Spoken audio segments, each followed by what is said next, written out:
이번 역은 미니심포역입니다. 놀이와 예배 주제로 진행되는 미니심포에 참여하길 원하시는 분은 이번 역에서 내리시길 바랍니다. This stop is Minisimpo. Minisimpo.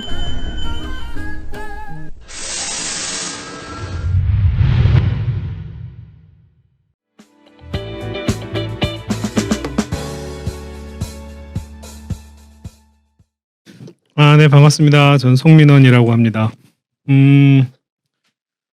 그 앞에서 우리 최병학 목사님이 너무 이렇게 진지하게 얘기하셨잖아요. 우리가 사실 놀자고 모였는데 이게 노는 얘기를 저렇게 진지하게 뭐 아곤과 일링크스 뭐 전 처음부터 들어본 적도 없는 단어를 마치 모두가 다 아는 것처럼 이렇게 다들 알고 계시나 봐요. 아무도 질문도 안 하시는 거 보니까. 저는 기본적으로 이렇게 진지하게 연구하는 학자가 아닙니다. 그러니까 편안하게 들으시면 제목도 그렇잖아요. 제발 아무것도 하지 마라. 뭐 이렇게 얘기를 하려고 합니다. 그러니까 어려운 얘기 아니니까요. 쉽게 들으시면 될 것 같아요. 제가 이 강의 주제에 대해 생각하는 이유, 처음에 시작했던 이유가 뭐냐면 처음에 이제 놀이와 예배를 연결해서 무엇인가 어떤 성서적인 의미들, 그다음에 고대 근동의 배경 속에서 이야기를 해달라고 부탁을 받았는데 첫 번째 질문이 그거였어요. 제가 드는 의문이 성경에 별로 노는 얘기 없는데? 네? 뭐 신약은 잘 모르겠어요. 신약이 노는 얘기 맞나요? 근데 저는 일단 구약을 연구하는 사람이니까 구약에 아무리 봐도 별로 노는 얘기가 없는 거예요. 그래서 도대체 놀이와 예배를 도대체 어떻게 연결을 할 수 있을까라고 하는 고민들을 하면서 실제로 근데 있잖아. 노는 얘기 있잖아. 라고 하면서 생각하는 단어가 바로 이거예요. 뛰놀다. 성경에 뛰노는 얘기 있지 않냐. 그래요. 보면 출애굽기에서도 그들이 함께 이건 이제 배경은 아시죠? 별로 좋은 상황은 아닌데 번제를 들면 화목제를 들면 백성이 앉아서 뛰놀다. 어쨌든 뛰노는 거. 그 다음에 또 다윗이 춤추는 그런 장면, 유명한 장면이죠. 여호와께가 들어왔을 때 다윗 왕이 하나님 앞에서 뛰놀고 춤추는 것을 보고, 그리고 의인은 기뻐하며 하나님 앞에서 뛰놀며 기뻐. 이렇게 다 뛰노는 것과 예배와 딱 연결을 하기가 너무 좋은 거예요. 그죠? 이런 구절들을 가지고 이야기할 수 있지 않을까. 그러면 이제 주최 측도 원하는 이야기를 들을 수 있고 저도 좋고요. 이런 얘기는 이제 뭐 조직신학 하시는 분이나 아니면 뭐 문화신학이나 아니면은 뭐 실천신학 하시는 분은 이런 얘기 할 수 있는데 성서학자로서 도무지 그런 얘기를 못 하겠는 거예요. 왜냐하면 이때 뛰놀다라고 한 의미가 사실은 어디에서 똑같은 단어로 쓰냐면은 자 바닷물이 솟아나고 뛰놀고, 산들이 순양들 같이 뛰놀고, 애국 강이 뛰놀고. 자, 이 뭐예요? 뭐 바닷물이 뭐 모여서 이렇게 무슨 뭐 고스톱 치고 뭐 오징어 게임 하고 이런 게 아니잖아요. 그죠? 순양들이 모여가지고 네? 순양들이 모여가지고 무슨 이렇게 노는 게 아니란 말이에요. 네? 언제까지 어깨춤을 이런 거 아니란 말이에요. 그러니까 이게 뭐냐면 그냥 뛰다예요. 그죠? 팔짝팔짝 뛰는 행위를 나타내는 표현입니다. 그래서 사실은 이 뛰놀다의 이야기에서 이제 이 주최 측에서는 놀자에 초점을 맞추는데 사실은 성경에서는 뛰자에 초점을 맞춰지는 표현이에요. 그러니까 하나님 앞에서 펄쩍펄쩍 뛰면서 기쁨을 표현하는 기쁨과 감사를 표현하는 그런 표현이지 노는 것을 의미하지는 않아요. 그래서 놀다와 예배를 어떻게든 이런 구절들을 통해서 연결을 지키고 싶은데 양심상을 못 하겠는 거예요. 이렇게. 그래서 오히려 제 고민은 반대예요. 왜 이렇게 노는 얘기가 없지? 사실은 노는 것은 인간의 문화에서 아까도 있지만 뭐 신석기 시대, 뭐 수렵 시대, 뭐부터 쭉 아주 기본적인 것이고 굉장히 중요한 부분인데 왜 노는 문화가 성경에 이렇게까지 없나라고 하는 것에 대해서 제가 이제 고대근동 학자로서 이야기를 하는 거예요. 실제로 이 성경의 배경이 되는 가나안 지역에서는요 놀이 문화의 흔적이 되게 안 보여요. 이게 아주 재밌는 흥미로운 지점이에요. 뭐냐면 예를 들면 뭐 한 가지 보드게임으로 얘기를 들게요. 그 보드게임은 고대근동 전역에서 굉장히 오랫동안 지속되어 왔고 굉장히 많은 고고학적 자료들이 남아 있어요. BC 7000년대까지 소급이 되고 지금부터 9000년. 그리고 뭐 대표적인 것들이 이제 30집 놀이, 뭐 30칸 놀이라고도 할 수 있는데 바로 지금 위에 보시면 이렇게 네모난 표시들이 되어 있는 게 총 30개거든요. 이런 것들은 고대 근동 전역에서 특별히 이제 이집트에서부터 출발을 했고요. 이집트에서 이런 것들이 이제 계속 많이 발달해 있어요. 이걸 꼭 뭐 설명을 좀 드릴까요? 이렇게 왔다 갔다 하는 거야. 이렇게 왔다 갔다 하는 건데, 서로 상대편의 말이 전진을 못하도록 이렇게 막는 게 이제 이 게임 방식이에요. 보면 이집트 상형 문자 같은 게 보이시죠?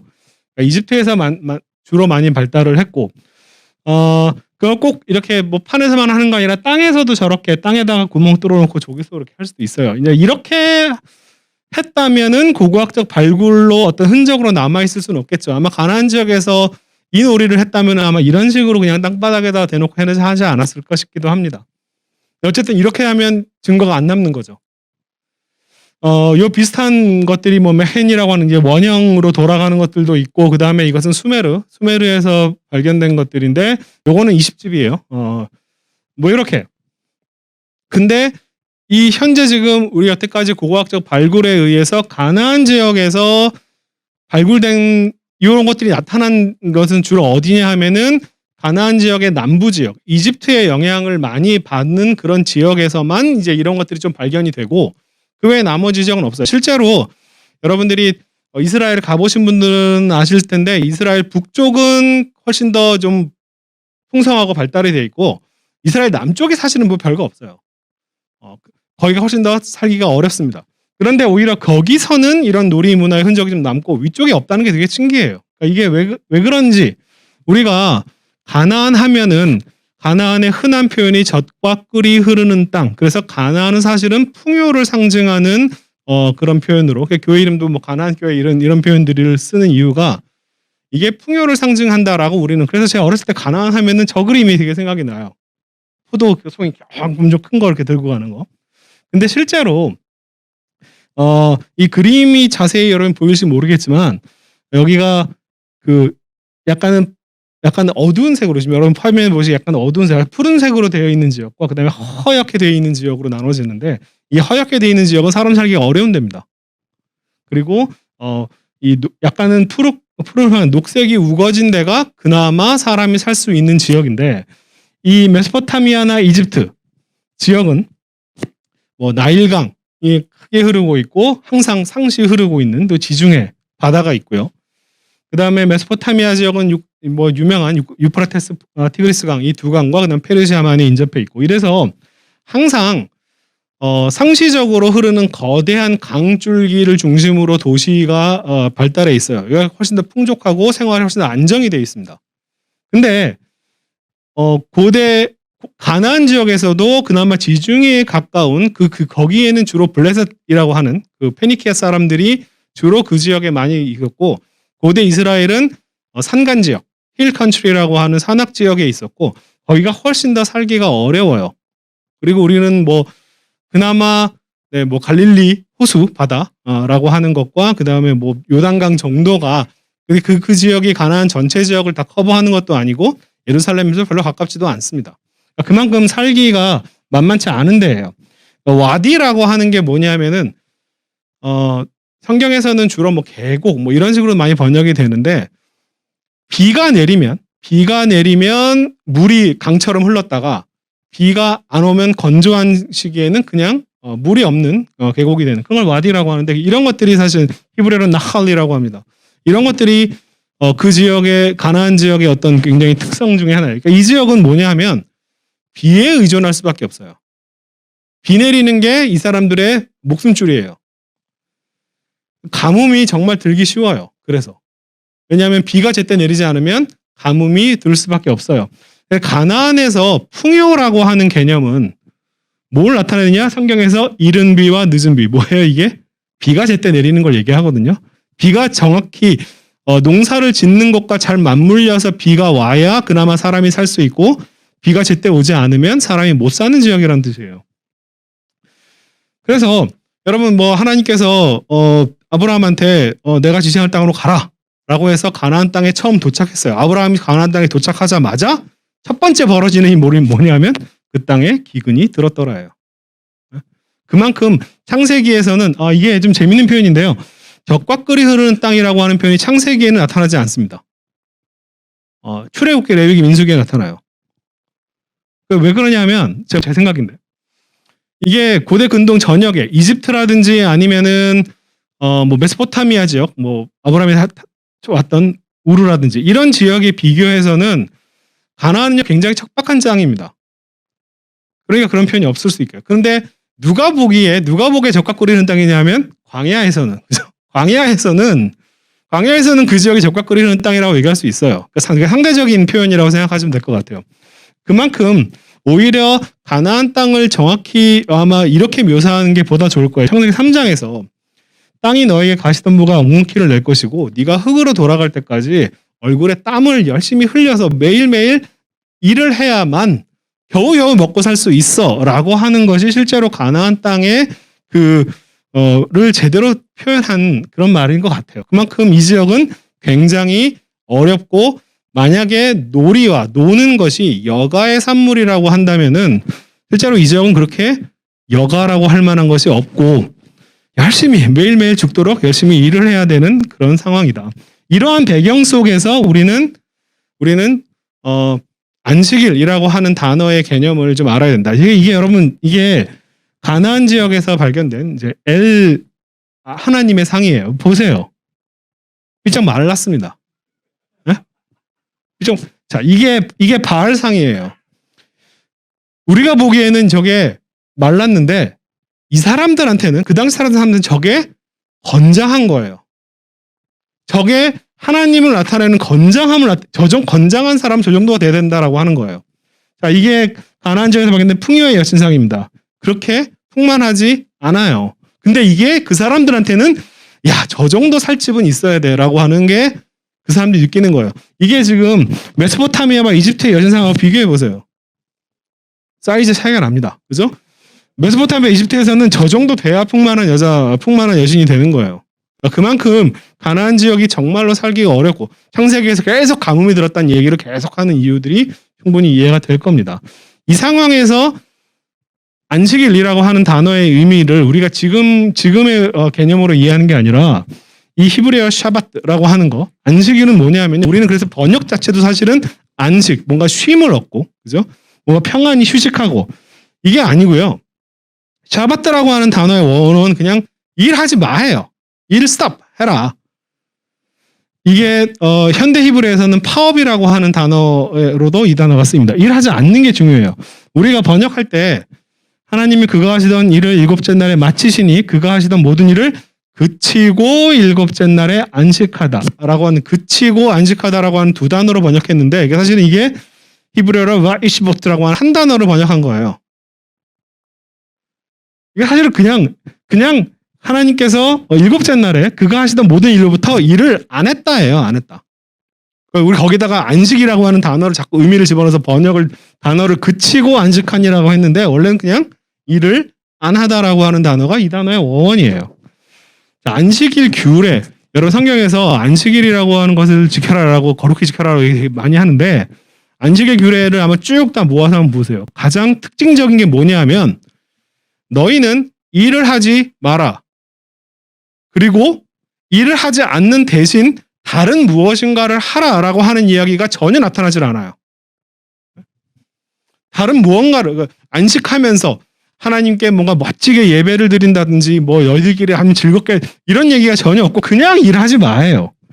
그런데 자, 안식일을 기억하여 거룩하게 지켜라. 그게 뭐냐면 아무 일도 하지 말아요. 아무 일도 하지 마라. 너뿐만 아니라 너희 와이프도 그다음에 아이들도 가축들도 그리고 너희 집에 머무는 손님 혹은 저는 이 단어를 여기서는 객이라고 번역했지만 난민이라고 번역합니다. 너희 집에 얹혀 살고 있는 난민들도 아무 일도 시키면 안 돼 라고 합니다. 그 다음 아무 일 안 하고 그럼 뭘 하는데 이 얘기가 없어요. 안식일을 지켜야 된다. 그날을 더럽히는 자는 다 죽여버린다 라고까지 얘기하시면서 그 안식일을 더럽히는 건 어떻게 더럽히는 건 일을 하지 않는 거예요. 그죠?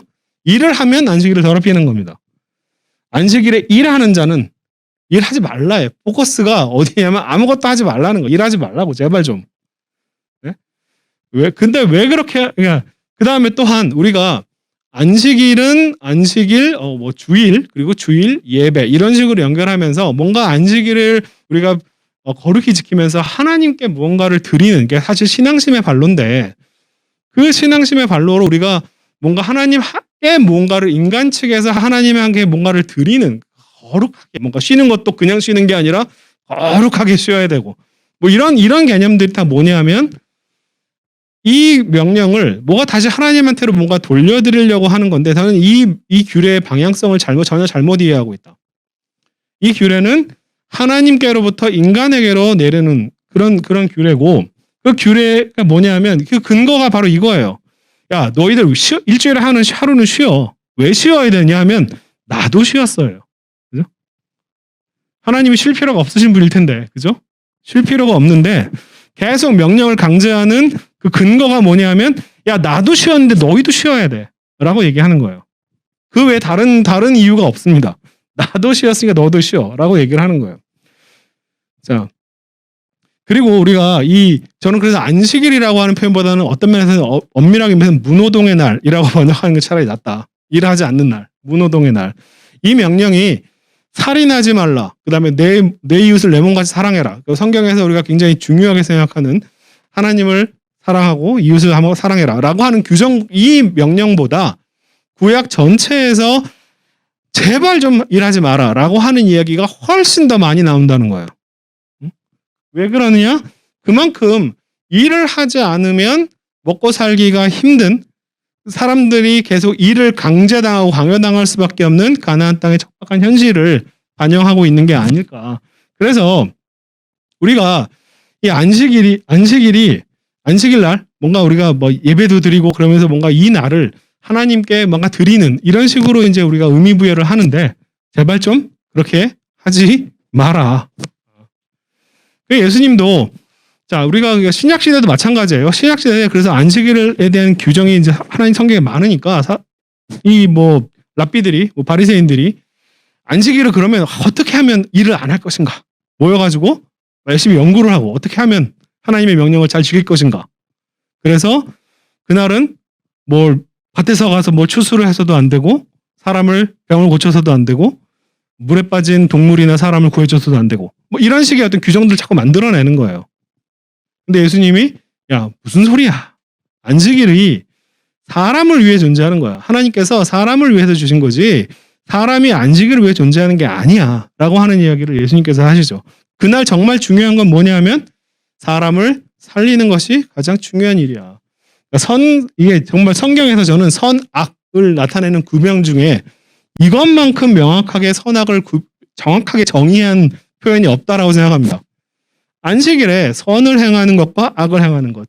선을 행하는 것은 생명을 구하는 것이고 악을 행하는 것은 죽이는 것이고 이 둘 중에 뭐가 옳은데? 라고 예수님이 얘기하는 이 표현이 결국은 그래서 안식일은 결론적으로 얘기할게요. 안식일은 쉬지 못하는 인간을 위해서 쉴 수 없는 그런 인간을 위해서 하나님이 제정하신 사람을 위한 법이고 그 목적은 사람을 살리는 것이다. 이게 그렇게 어렵나? 어려운 얘기가 아니에요. 안식일을 하면서 뭔가 더 그 다음에 뭔가 더 일을 잘하기 위해서 이런 표현이 없다고요. 그 다음 더 열심히 자기 위해서 잘 쉬어라 이런 얘기를 하시는 게 아니라 그냥 쉬어 라는 얘기를 하는 거예요.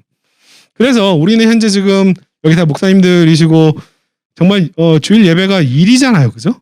일이 돼버렸습니다.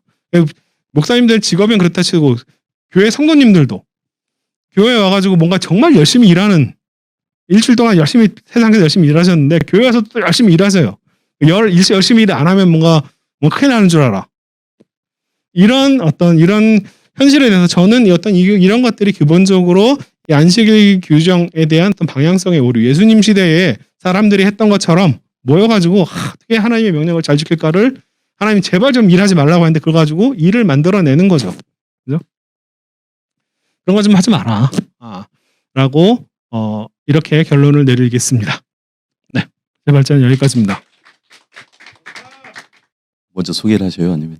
네. 예. 네, 제가 사회도까지 같이 봐야 되나요? 아니요, 제가 할게요. 네. 네, 반갑습니다. 윤희혁이라고 합니다. 네. 네. 안녕하세요, 반갑습니다. 고맙습니다. 네. 좀 전에 인사드리긴 했는데요. 네. 사실은 뭐 여러 가지 전도를 통해서 만나 뵙기도 한 적도 있고 지혜란 무엇인가라고 하는 책을 통해서도 아, 네. 예 귀한 도전을 주셔서 아이고, 좋은 시간 감사합니다. 가졌는데요. 네. 일단 오늘 또 좋은 발제해 주셔서 감사드립니다. 아, 네. 책 소개까지 해주셔서 감사합니다. 예. 네. 예, 오고 가는 게 있어야 될 것 같습니다. 네, 출판사장님이 좋아하실 것 같아요. 아무튼 고맙습니다. 일단은 오늘 그 주신 말씀 중에 도전적인 질문과 함께 오랜 시간을 같이 진행을 해주셔서 짧게 해도 될 것 같아서요. 우리 팀은요. 네. 그래서 그것도 감사드립니다. 일단은 여러 가지 궁금한 부분들도 있으실 텐데 제가 들으면서 궁금했던 부분들을 먼저 여쭙는 시간을 갖도록 하겠습니다.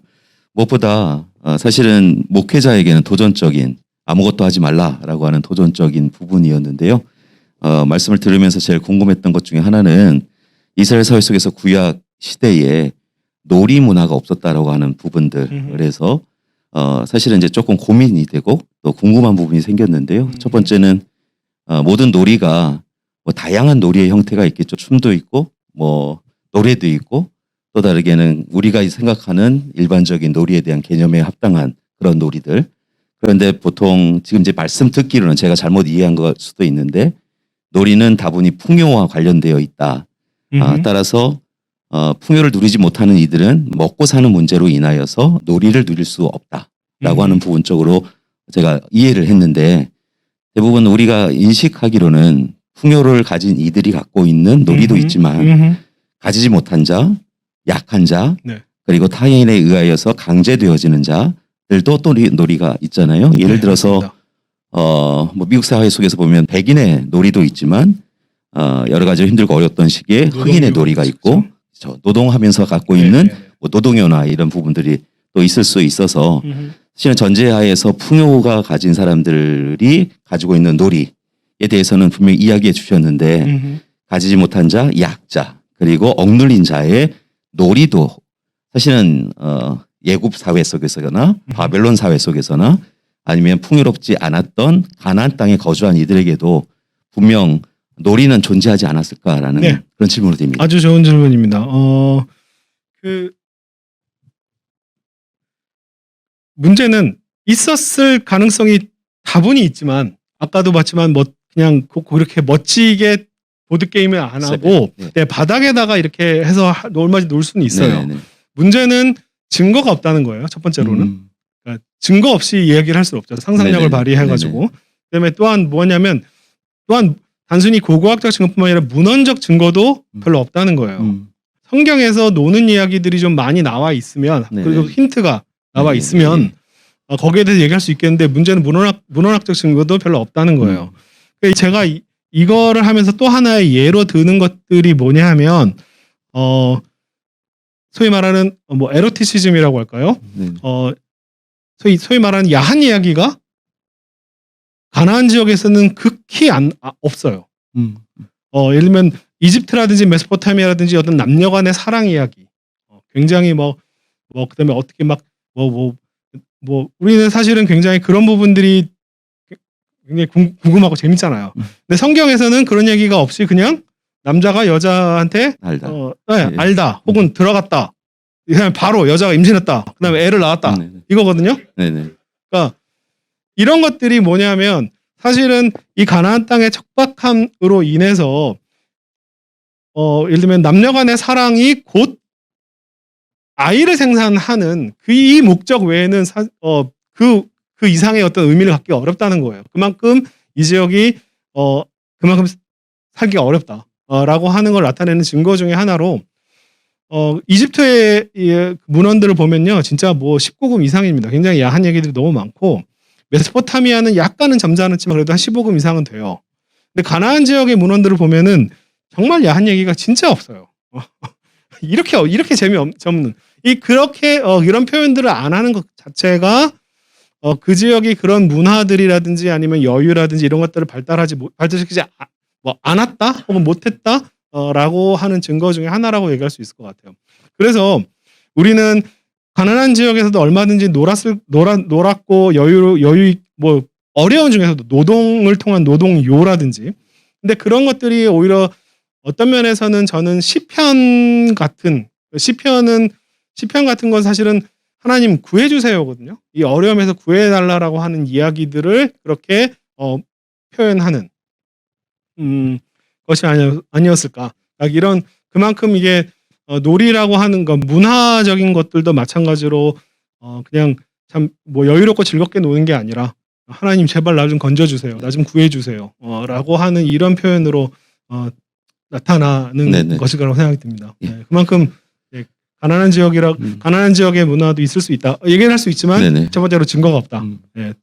일단은 저 성지순례 갔을 때 예루살렘에 갔을 때 그 신도시에 구도심 아니라 신도심 네, 갔을 네, 때 네.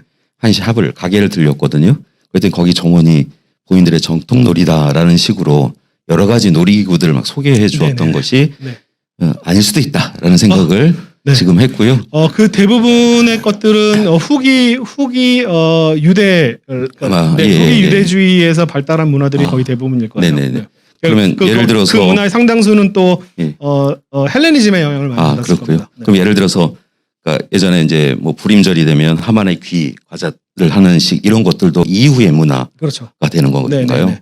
그 일단은 이제 불임절이라고 하는 것 자체가 뭐 에스더서 이후에 나오는 표현들이고요. 제2성전기 이후에 나오는 표현들이라서 네네. 네. 이게 알겠습니다. 원래 가나안 지역에 저는 이제 그보다 더 이전 시대를 네네네. 보는 사람으로서는 그렇게 얘기를 못하겠어요. 네. 고맙습니다. 두 번째 질문은 사실 마지막 질문으로 하는 게 좋겠다 생각을 하고요. 두 번째 질문을 드리는데요. 네.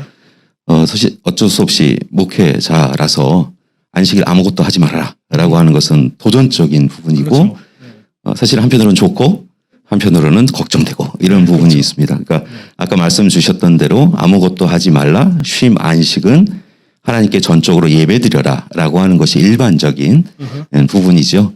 그것이 삶의 시간을 풍요롭게 누리는 분이나 그렇지 않은 분이나 사실은 쉼 안식의 시간을 통해서 하나님을 만나 뵙고 하나님만이 주실 수 있는 위로의 시간 또 도전의 시간을 가져라라고 하는 것이 일반적인 교회 네. 가르침이지요. 네, 그렇죠. 아무것도 하지 말라라고 이제 하게 되어지면 이제 고민이 되어지는 부분인데요. 과연 아무것도 하지 않는 것이 하나님의 진정한 뜻일까라고 하는 부분들의 고민이 생기고 어디까지가 하라와 하지 말라의 경계선일까라고 하는 고민도 좀 되고요.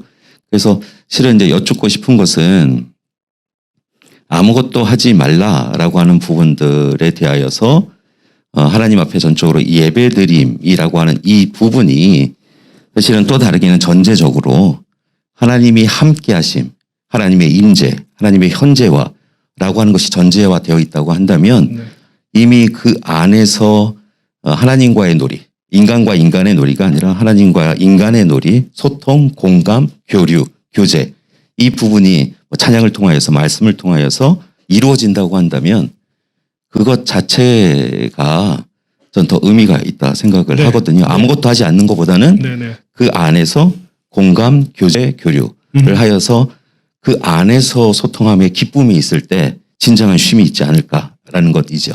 네. 굉장히 목사님스러운 소리를 하셨어요. 네네. 고맙습니다. 네.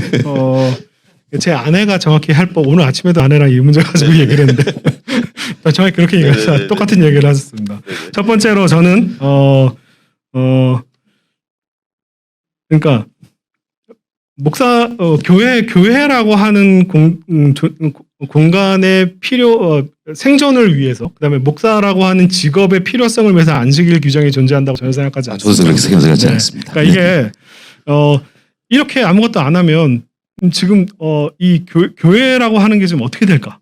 그다음에 내 지금 내 월급은 누가 주지?라고 하는 이런 걱정을 하는 것 자체가 사실은 굉장히 일 중심적이고 일 중독적인 어떤 표현들이에요. 그러니까 우리가 안식일에 어떤 자꾸 다른 의미를 덧붙이려고 하려고 하는 이유가 뭐냐면 아무것도 안 하면 안 될 것 같아서 그런 거거든요. 네? 아무것도 안 하는 것에 대한 굉장한 공포와 두려움이 있어요. 사실은 저 시대 사람들도 마찬가지였을 거예요.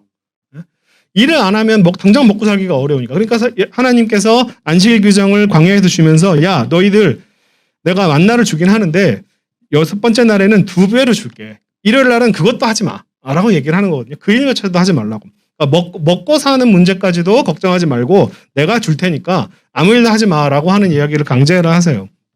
그만큼 우리는 그 시대 사람뿐만 아니라 우리도 마찬가지로 뭔가 일을 하지 않는 것 자체가 익숙하지도 않고 그것이 그거 안 하면 뭔가 큰일 나는 것 같이 느껴지는 그런 공포심들을 가지고 있어서 그 안식일의 규정에서 자꾸 뭔가 다른 의미를 자꾸 덧붙이는 거예요. 근데 그게 저한테 어떤 느낌이 드냐면 신약 시대의 예수님 시대의 사람들이 안식일에 대해서 굉장히 많은 의미를 마찬가지 똑같이 부여해요.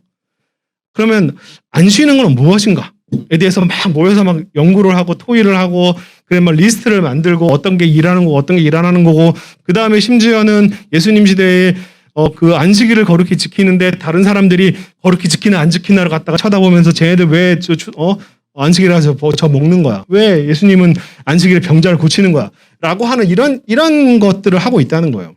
그러니까 그게 안식일에 자꾸 뭔가 부차적인 의미를 자꾸 더 덧붙이려고 하는 것 자체가 그것이 한편으로는 당연히 하나님을 사랑하고 인간의 그런 종교심을 표출하는 방식이긴 하겠지만 경건함에서 나오는 표현이긴 하겠지만 저는 그것이 원래 안식일 규정을 하나님께서 인간에게 주실 때의 그 의도들을 이제 다시 역으로 거꾸로 오히려 반대로 가고 있는 것이 아닐까라고 하는 다시 원론적인 이야기를 하는 거예요. 네네. 만약에 구체적으로 이걸 현실 예배에 지금 거의 끝나가는 상황이어서 네네. 현실 예배로 다시 적용을 한다고 한다면 뭘 하는 예배가 있을 수도 있지만 하지 않는 예배. 뭘 안 하는 예배도 네네. 있을 수 있다고 생각하거든요.